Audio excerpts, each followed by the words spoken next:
Hi again, Paul. Thanks again. Part two of our conversation around lean and CI, and we'll delve more into the relationship between senior leadership and execs and how it sort of works together. So what was really interesting last time is that we were talking sort of slightly about the benefits. So what are, in your view, what are the immediate benefits then companies will see, and how long would you say it takes to get a sort of recognisable return on investment then? I think one of the most interesting things when you do this work is that we'll talk about the tangible benefits, which are the financials and the cycle time and the delivery time.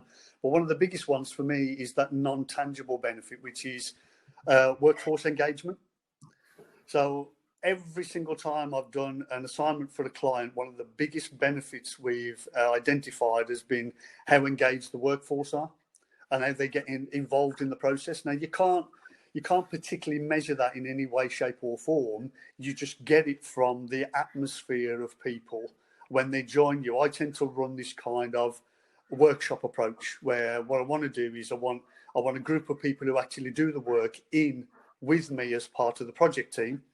And they're the ones who know exactly what's going on. So the people who do the work for me are the process experts. They're the people who know what's going on rather than what people think is going on. So they already know what all the problems are. They already know what stops them from doing a good job. And generally, 99.9% of people want to go to work to do a good job. And these processes prevent them from doing that. So that engagement piece is one of the biggest benefits. And I think what you then find is this stuff is much more about, it's about a mindset. We can talk about tools and we can talk about lean and we can talk about Six Sigma, but a lot of it is around how people think and how they to look at their processes and how we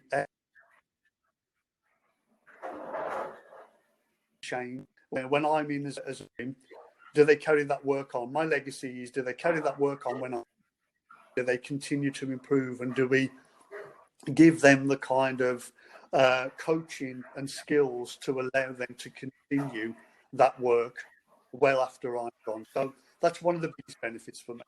And I think the next big one then you can talk about is really, particularly when you're doing lean work, is some of that benefit can be almost immediate, because what you're trying to do is you pick on the obvious stuff and do the obvious things first. That's what I always tell people. And I know we use these kind of words like low-hanging fruits, but there's always plenty of things that you look at in a process where when you ask somebody the question, why do you do that?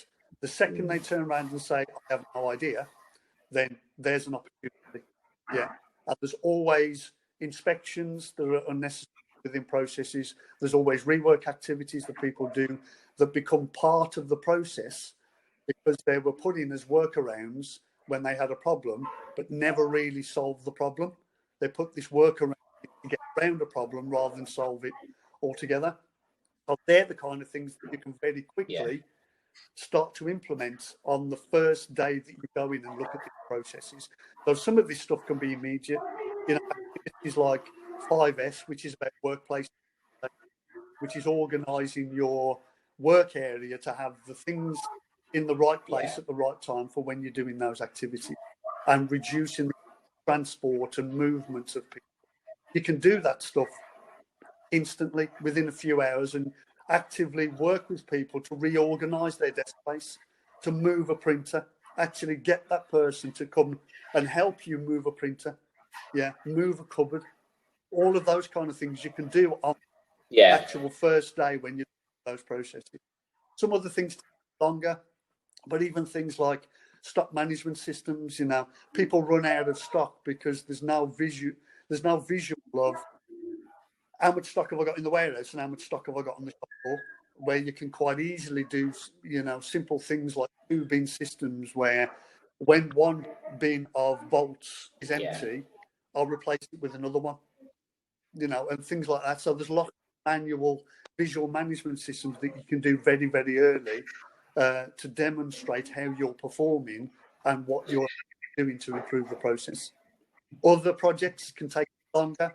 The more complex projects can take a bit longer. So when you're looking at sort of quality issues and things like that, sometimes they can take a bit longer. So the lean stuff you can do within a few days, but some of my other projects, even more complex projects, I think have run anything no longer than 3 to 6 months for a typical project delivered, and to deliver its benefits, have it embedded in business as usual, and having it working. So is there somebody specific then that needs to sort of sponsor this type of activity, and are there any pitfalls then that if you don't have 100% of that buy-in, that it could all, you know, that the house could come crumbling down, so to speak? Yeah, so there's always should be, in my opinion, and I always work this way, is an internal sponsor of the business that you're working with, and they tend to be senior sponsors. So operational managers, operational directors, and they're people who sort of have got skin in the game as to the reason why you're doing the improvements. You know, it's down to them. They're ultimately responsible for that process. So having a high level sponsor who backs you in what you want to do, making sure that you get the information you need, removing any blockages to success. Having a high level sponsor in the business is really important. And one of the things I always do on every project is I use something called a project charter, which is like a terms of engagement between myself as the project manager of an improvement activity and the sponsor. And we agree right at the start of the project, what problem are we trying to solve? What kind of benefits are we trying to deliver? What objectives are there of the project? Who's going to be on the team?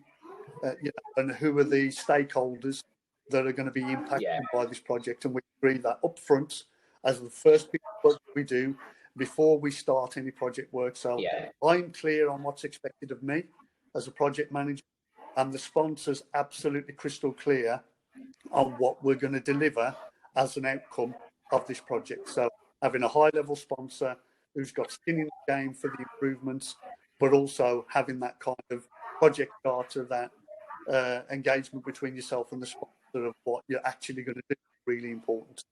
And you talked about pitfalls.